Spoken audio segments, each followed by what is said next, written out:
A fundação já está começando a gravação. Obrigado. Quem é que está pela fundação hoje? Sou eu, André, Ana Paula. Oi, Ana Paula. Obrigado. Oi, nada. Então, acho que a gente pode começar. Hoje o dia está bem claro e parece que chover só no final da tarde. Então, acho que estamos passando já pelo período mais pesado de chuva, né? Hoje o Alexandre não está presente, porque ele ia sair de férias. Ainda não está totalmente, mas quem vai fazer a apresentação é o Rafael e a Micaele. É Micaele, né? Isso.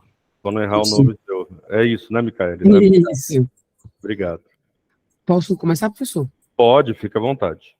Vou puxar aqui a apresentação, assim que vocês estiverem visualizando, me dá um ok, por favor. Tá bom.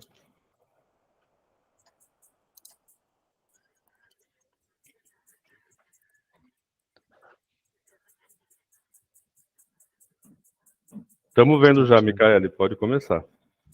Bom, pessoal, já iniciando a apresentação com a atualização do dia de ontem com relação a Iparanga, nós atingimos o nível de 803 metros sobre o nível do mar, né, que dá 89,06% do reservatório.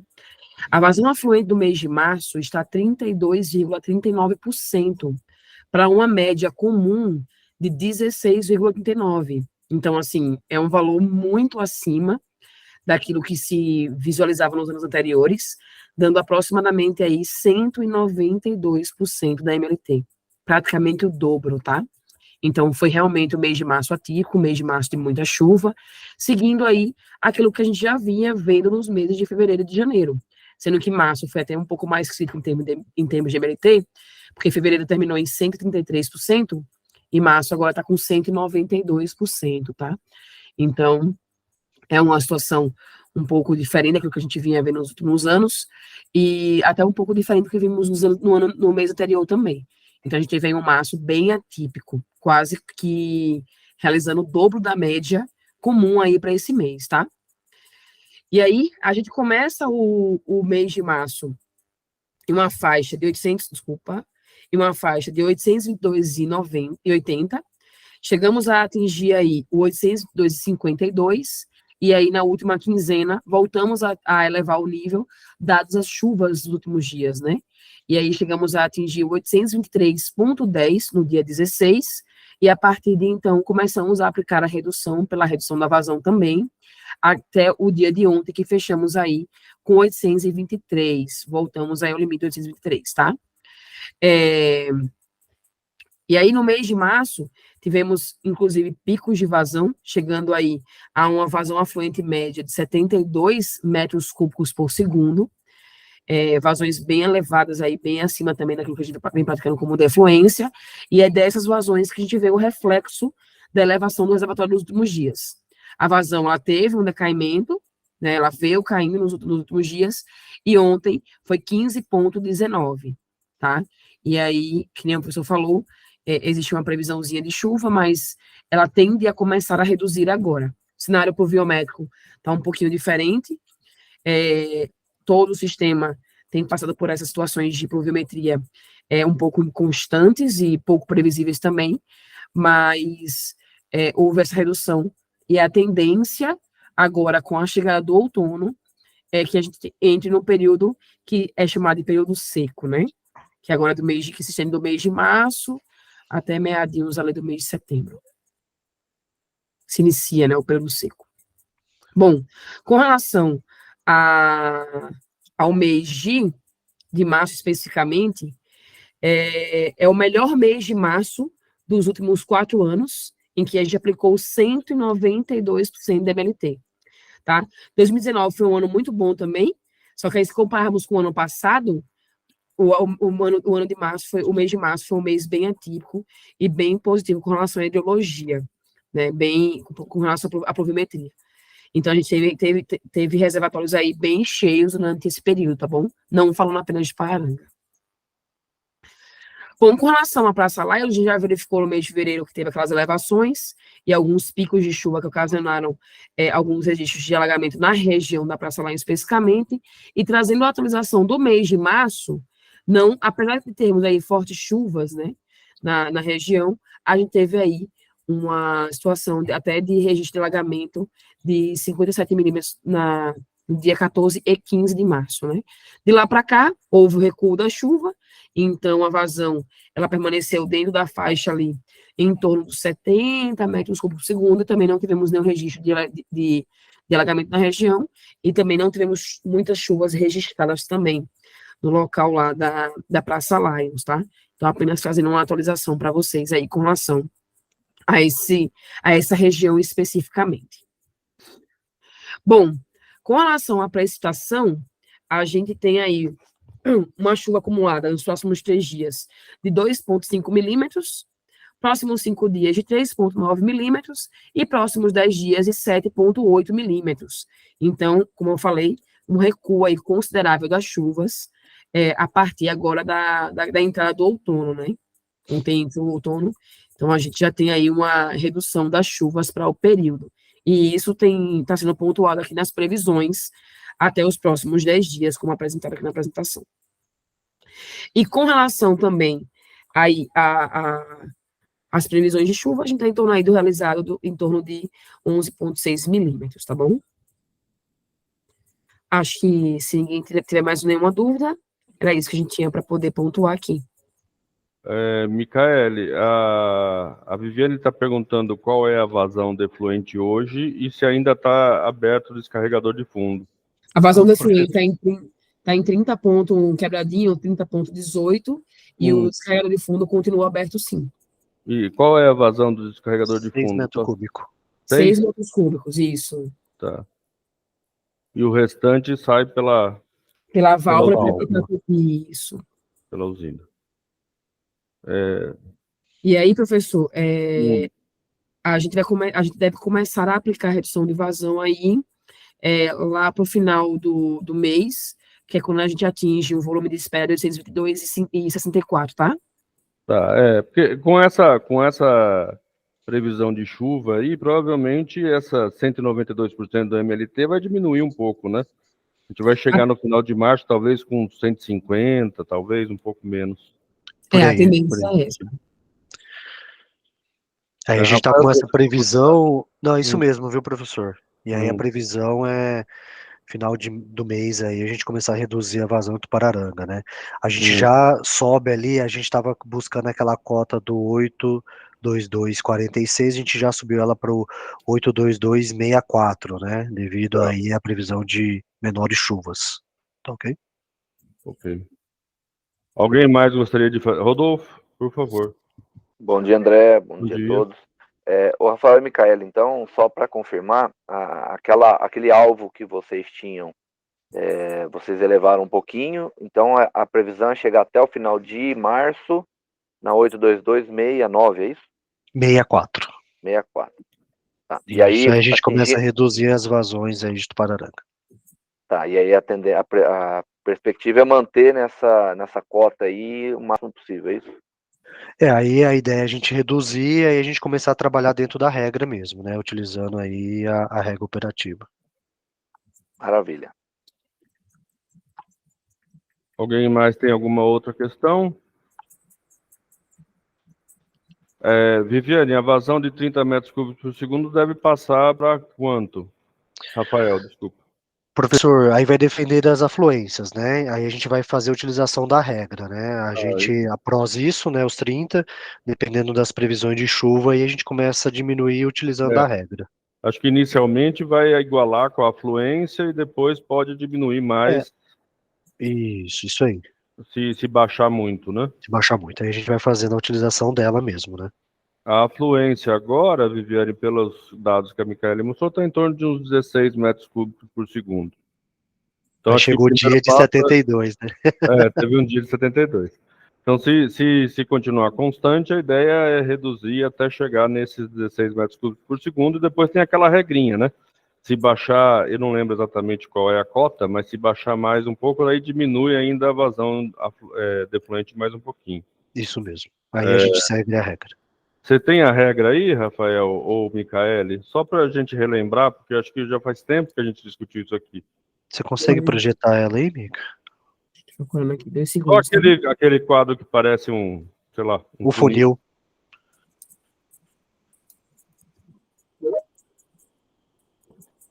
2 segundos, tá? Tá.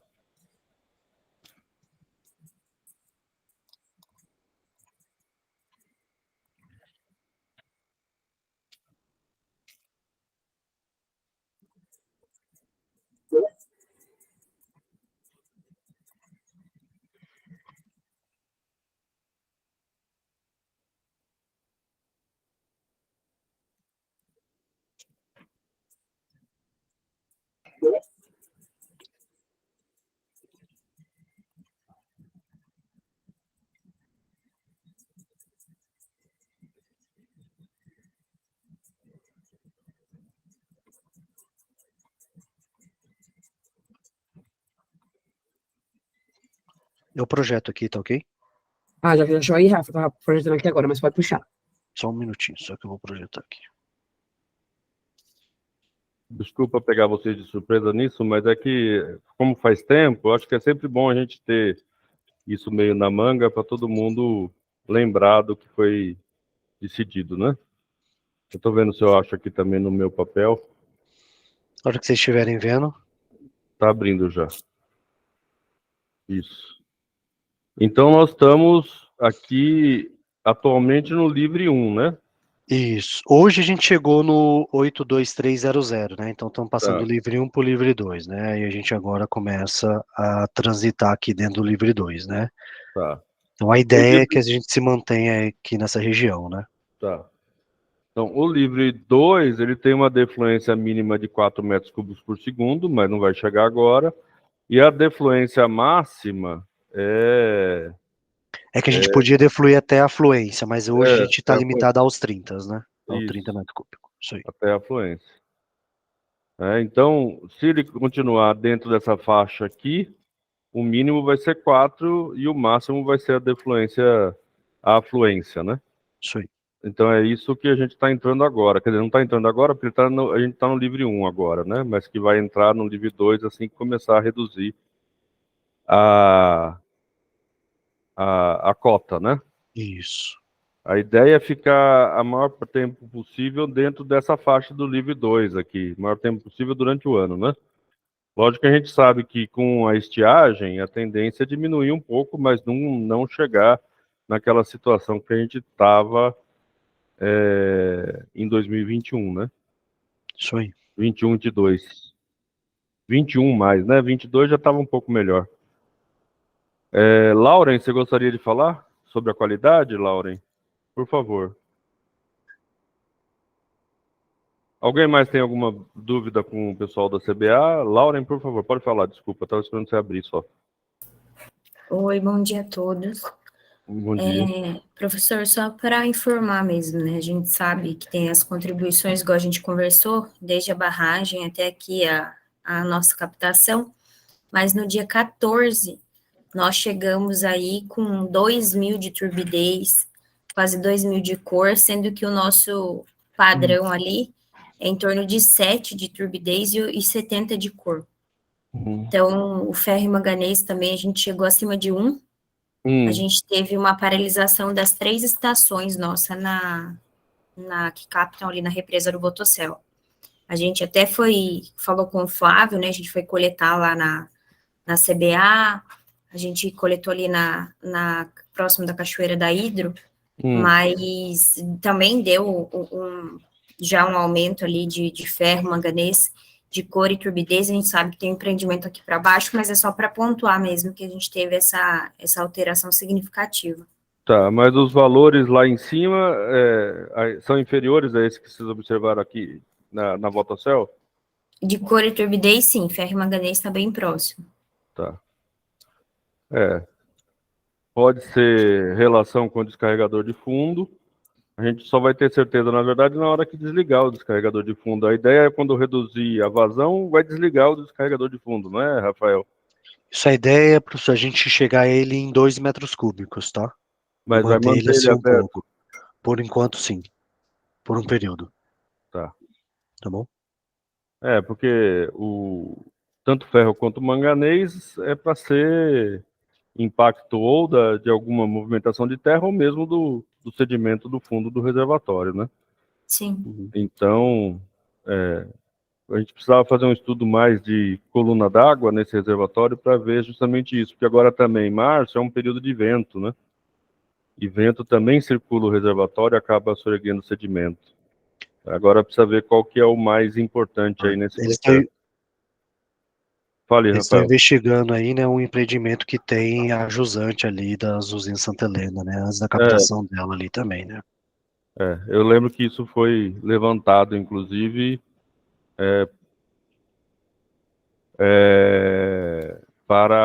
pela Lauren e pela Rosângela. Desculpa que eu estou lendo. Qual é o empreendimento, Lauren? A Rosângela está perguntando, e o Fernando Cruz perguntou qual é o impacto para a população. Tá, eu só falando também, professor, que eu respondi aqui a Rosângela, foi esse aumento que a gente teve significativo aí, foi, de fato, depois de uma chuva forte que teve, que foi, que inundou Sorocaba, que foi aproximadamente 60 milímetros aí em 3 horas. Sim. Mas a gente já vem sentindo um aumento de turbidez e ferro e manganês, igual a gente falou, mas não a esse ponto, né? Respondendo o Fernando, não tem impacto nenhum, tá, para a população, não há risco nenhum, porque é o que aconteceu. Quando a gente vê que o sistema ele não consegue tratar, a gente parou a estação até diminuir. A gente só põe a estação para rodar, aumenta a dosagem de produto, desde que os parâmetros, né, de saída, as análises estejam dentro da portaria 888. Então, não há risco nenhum para a população. O que dificulta mesmo é que, assim, num tempo muito curto, a gente tem que aumentar a dosagem de produto, readequar a estação, mas isso a gente já está com estoque de produto aqui para não ocorrer de paralisar a estação. E respondendo a Rosângela, é o Viva Alegro, né? Que com a chuva tem um pouco de aumento aí de cor e turbidez, que a gente sabe que eles, agora, né, a gente teve a conversa com ele, eles estão adotando as medidas de contenção lá, mas com essa chuva forte que tem, acaba acarreando aí, né? Provavelmente as medidas que eles tomaram não foram suficientes em função da chuva, que acabou pegando todo mundo meio de surpresa, né? Sim. Fernando, só para esclarecer, essas mudanças na qualidade da água, ela inicialmente afetam o tratamento, porque o tratamento precisa mandar uma água sem cor, sem material em suspensão. As concentrações de ferro e manganês são mais complicadas para o tratamento do que para a saúde pública, nesse nível que tem agora, né? Lógico que se aumentar o nível, você tem outros problemas. E essa água acaba ficando com depósito tanto de ferro quanto de manganês, deposita na tubulação, deposita na louça, né? Nos canos dentro de casa, e isso pode causar entupimento depois. Então é um problema sério para o tratamento da água. Um pouco menos para a saúde pública, mas de qualquer forma, o que a Lauren está falando é que eles pararam naquele momento que não estava dando conta e depois voltaram depois a tratar normalmente. Esse é um problema desses mananciais mais impactados, né? Esses picos de variação que tem que ficar muito de olho. Felizmente, a Águas de Votorantim parece que está conseguindo acompanhar tranquilamente esses picos. Afeta, lógico, o tratamento, reduz a eficiência deles, mas para a saúde pública não é um problema tão grave assim. Fala, Lauren. Só complementando, professora, a gente, não só o produto químico da estação, mas esse acompanhamento que você até mencionou, a gente aumentou o tempo aí que a gente fazia, né, de monitoramento, que antes era de 2 em 2 horas, a gente fez um período menor para acompanhar essas mudanças. Com isso, a gente está gastando mais reagente, né, para fazer ferro, manganês, que é esses que não são só analisar no espectro. Então, a gente está gastando mais com reagente também, porque a gente diminuiu esse tempo de análise aí do manancial, para não ter nenhuma surpresa, né, para, de fato, garantir aí a potabilidade. Muito bem. Alguém tem mais alguma questão?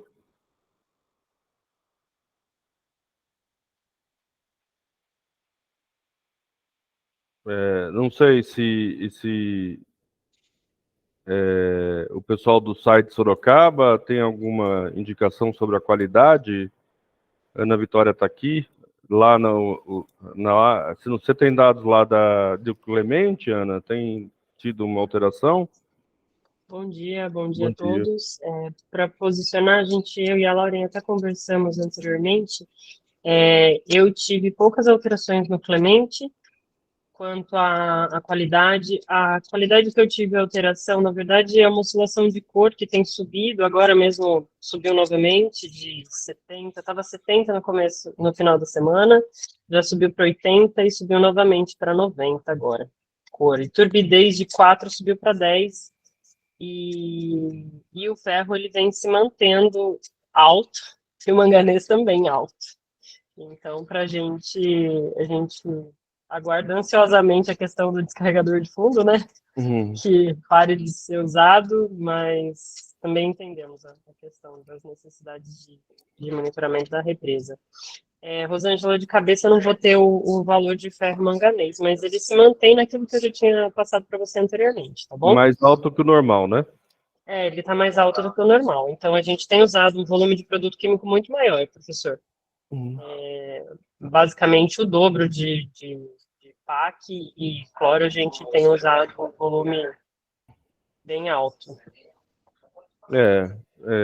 Eu acho que a gente pode pensar depois e levar para a CBA uma possibilidade de reduzir esse descarregador de fundo para fazer um teste mesmo em termos de qualidade, né? Porque se a gente desligar o descarregador de fundo no mesmo período que vai parar as chuvas, aí vai ficar difícil a gente saber o que é o causador, né? Mas eu entendo que talvez agora não seja o momento, porque a represa ainda está recebendo muita água, né?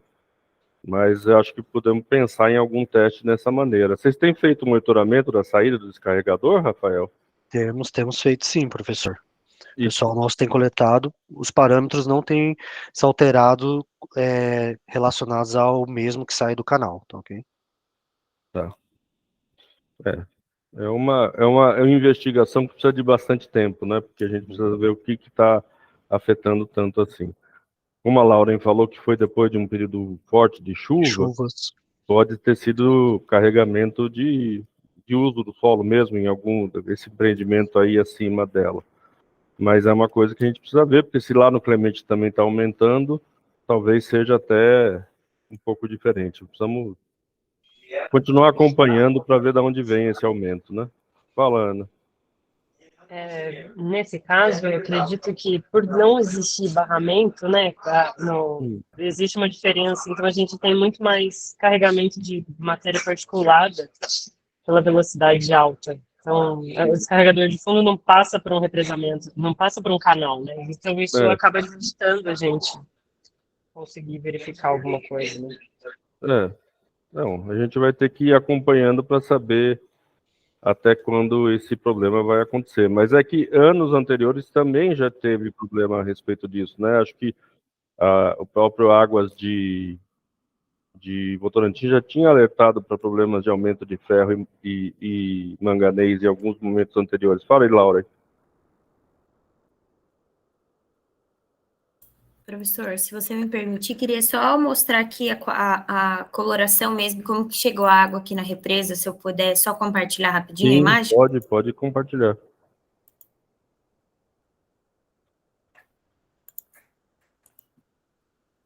Quando vocês estiverem visualizando. Essa não volta ao céu. Isso, onde tem as boias ali, né, da captação, sistema de balsa. Ela chegou bem densa mesmo. Sim. E aqui era o que estava entrando. No dia 14.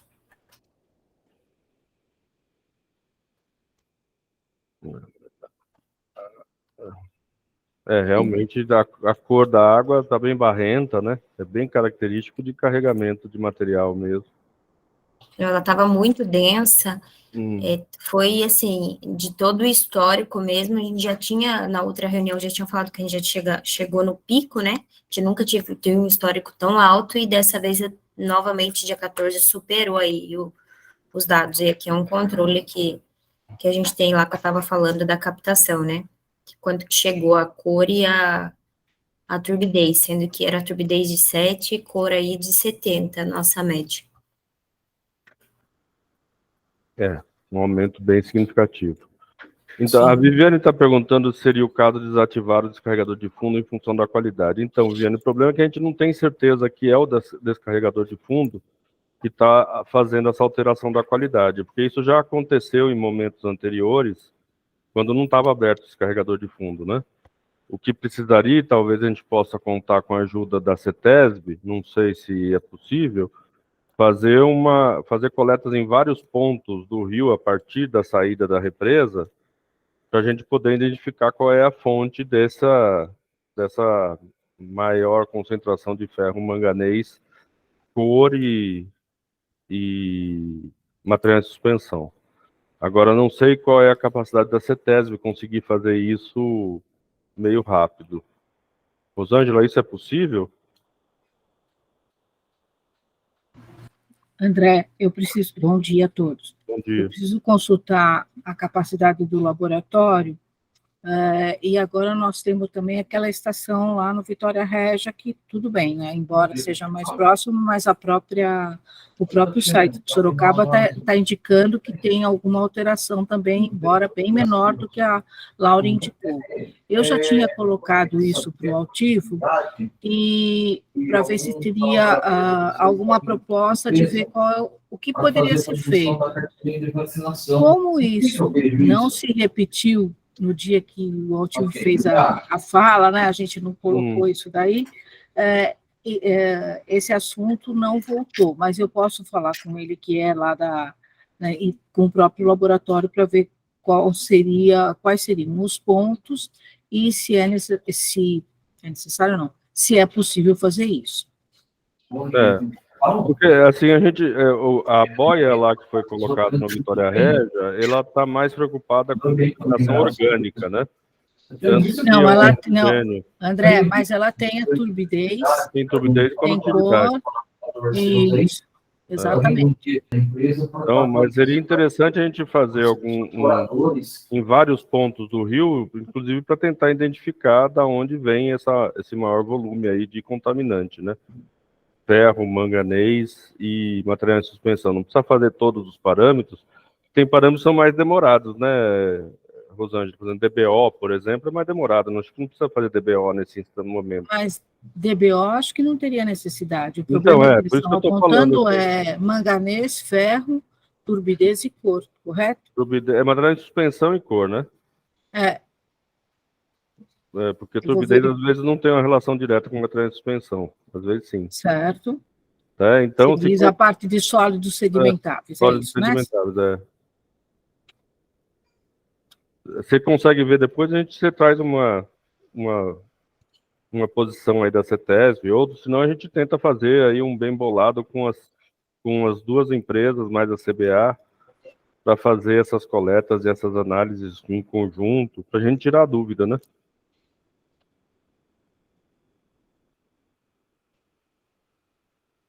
A gente precisa, inclusive, fazer acho que seria interessante se a CETESB for fazer essa análise, que em conjunto também a Águas de Votorantim, o site de Sorocaba e a CBA também peguem a amostra no mesmo instante, até para a gente fazer uma intercalibração entre os laboratórios, que são laboratórios diferentes, e a gente sabe que, dependendo da metodologia, você tem diferenças de quantificação.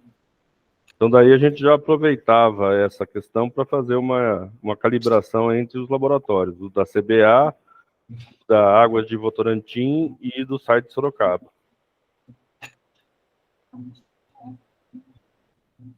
Precisaria saber quais são os pontos, André, não sei se a gente pode ver, porque eles precisam ter ideia de ponto, para saber se é possível ou não, ou se somente um ponto em um lugar já seria possível, e a frequência.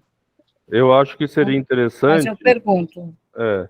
Mas veja com eles, eu acho que seria interessante... Eu vejo. O ideal é você pegar, logo que tem o descarregador de fundo, sem misturar com a água de cima, depois misturando as duas águas, o descarregador mais a água de cima, um ponto antes da captação da Lauren lá, para saber se o impacto se essa mudança da qualidade vai entre a geradora e a captação da Lauren, e depois entre a captação da Lauren e a Vitória Regia. Aí você pegaria... Entre a captação da Lauren, entre a captação de Votorantim e o Vitória Regia, não teria necessidade, porque daí pega lá na Vitória Regia. Então, mas eu acho que é só para a gente poder... A Vitória Regia está calibrado. Mas pega na Vitória, depois da captação da Votorantim, antes da captação da Votorantim, a CBA tem pontos antes? Acho que ela a CBA também está fazendo. Ela tem um ponto na saída da usina, né? É isso? Vocês estão fazendo qualidade na saída da usina, Rafael? Não, a gente fez lá no descarregador de fundo, professor. Tá. Mesmo, tá? Na saída do descarregador de fundo. Isso, e no canal, né? No canal. É que como cada um faz em um momento diferente, né? E a gente também não sabe se as metodologias estão sendo iguais. O ideal era fazer uma vez no mesmo dia em todos os pontos, com metodologias, mesmo que sejam diferentes, mas que a gente faça essa intercalibração, né? Para a gente poder tirar a dúvida. A Lauren está colocando ali em torno de uns 4 pontos. Eu também acho que seria isso, em torno de uns 4 pontos. Então, saída do descarregador de fundo, a jusante da barragem. A montante da captação da Votocel e a jusante da captação da Votocel. Olha, saída do descarregador de fundo, essa é a proposta do grupo. A jusante da... Não, essa é a proposta minha. A gente vai ver se o grupo tem alguma outra coisa para acrescentar. Tá bom. A montante da Votocel... E a jusante de Votorantim, ali, da captação de Votorantim. Então, André, vou repetir, desculpa. Tá. Saída do descarregador de fundo, a jusante da Votocel, a montante da Votocel. Mas tem a jusante da usina, que é quando junta a água que vem de cima com a água que vem de baixo. Ô, professor, esse ponto seria o Clemente? Pode ser o Clemente, eu acho. Assim já mata 2 coelhos, né, Ana? Acho que sim. Aí seria a saída do descarregador, o Clemente, antes da captação da Lauren e posterior à captação da Lauren. Isso. Todas as... Então, faria o SAI, a Lauren, Votorantim, a CBA e a CETESB. Eu estou sugerindo que façamos desse jeito, até porque a gente pode relacionar os valores, né? Porque cada um faz uma metodologia num laboratório diferente, pode ser que a gente está tendo leituras diferentes por causa disso também. Ok. Tá? Nessa proposta, aonde está esse Vivo Alegro? Está entre a jusante da usina e a montante da captação da Lauren. É isso, Lauren? Desculpa. Pode falar. Isso, ele está bem próximo aqui à nossa captação. Então, a gente poderia captar aqui nesse percurso, está bem próximo mesmo. Fica aqui no bairro, do lado do bairro São João. Não sei se você conhece, Rosângela. Eu já tive que rastrear esse bairro por causa de licenciamento, mas eu não me lembro. Não, é bem próximo aqui já é dentro de Votorantim mesmo, bem próximo da captação. Aí você confirma com a gente, então, Rosângela, com a gente, e acho que vocês podem organizar junto com o pessoal do SAI, da Águas de Votorantim, da CBA, para fazer essa intercalibração. Que é uma coisa que a gente dificilmente faz, mas é uma coisa que é importante. A gente está discutindo entre 4 entes, né? A gente precisa saber se a gente está falando da mesma língua. Tudo bem. Lauren, você tem esses pontos todos já indicados no Google Earth? Você pode passar para mim, por favor? Obrigada. É isso. Alguém mais tem alguma sugestão?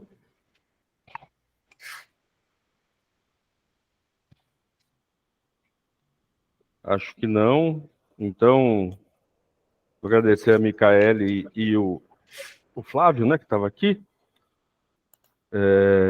pela apresentação. Rafael, desculpa, Rafael.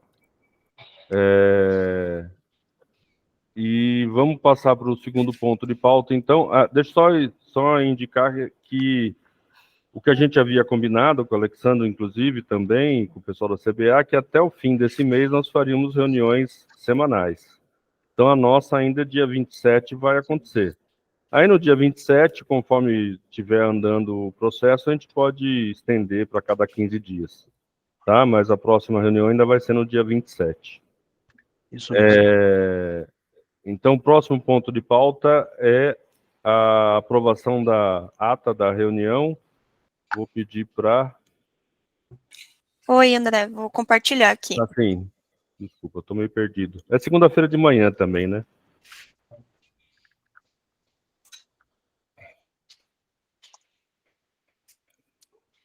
Aqui é a ata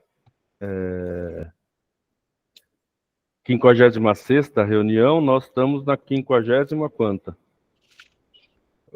Nona? Oitava. Então, são 2 reuniões atrás, já era o final do mês de fevereiro e começo do mês de março. Já estávamos nesse período final do período de chuva, e a MLT já estava subindo em relação a março. Essa reunião foi no dia 6 de março. Alguém gostaria de fazer algum acréscimo, correção, sugestão a essa ata?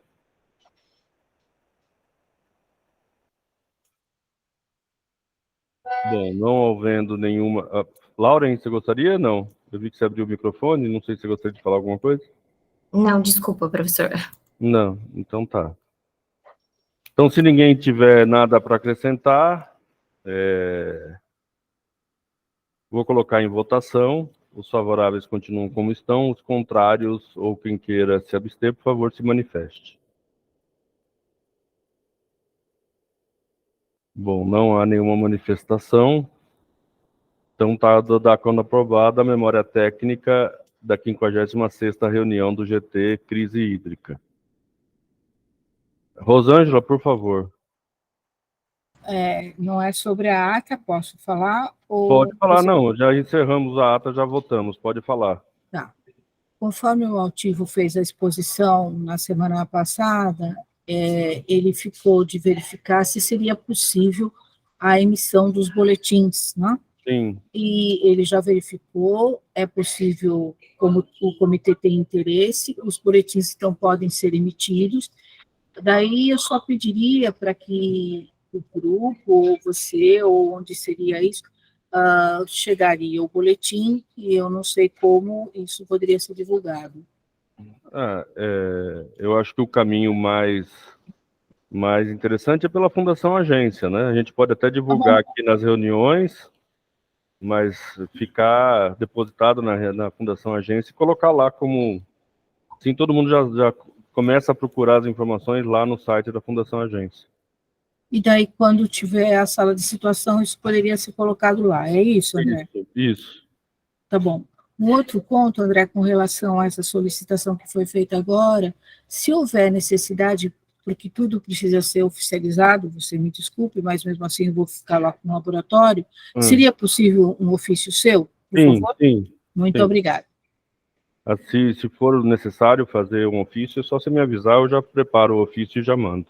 Muito e daí obrigada, mando com André. cópia para a CBA, para a Águas de Votorantim e para o SAI, até para poder organizar esse dia aí da coleta. Muito obrigada, André. Obrigado a você, Rosângela. Bom, é isso, gente. Agradeço a presença de todos. Lembrando que nessa próxima sexta-feira, nós temos a eleição do comitê, que vai ocorrer lá no núcleo, etc., da UFSCar, do lado do atual Açaí, antigo Extra, da Santa Rosária, onde a gente vai indicar não só a nova diretoria do comitê, mas também a nova representação do colegiado, o conselho fiscal, o conselho deliberativo da Fundação Agência, o conselho fiscal da Fundação Agência e acho que só a representação no Fórum Paulista. Então, todas essas indicações vão acontecer na próxima sexta-feira, dia 24, a partir das 9 horas.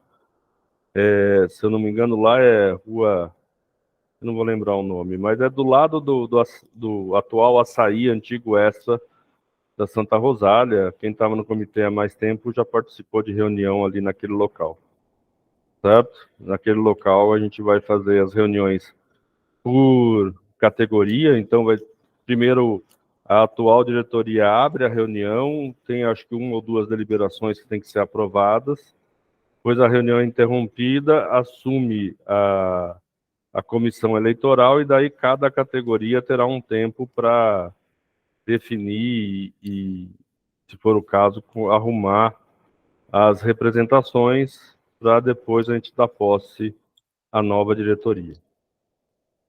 Ok?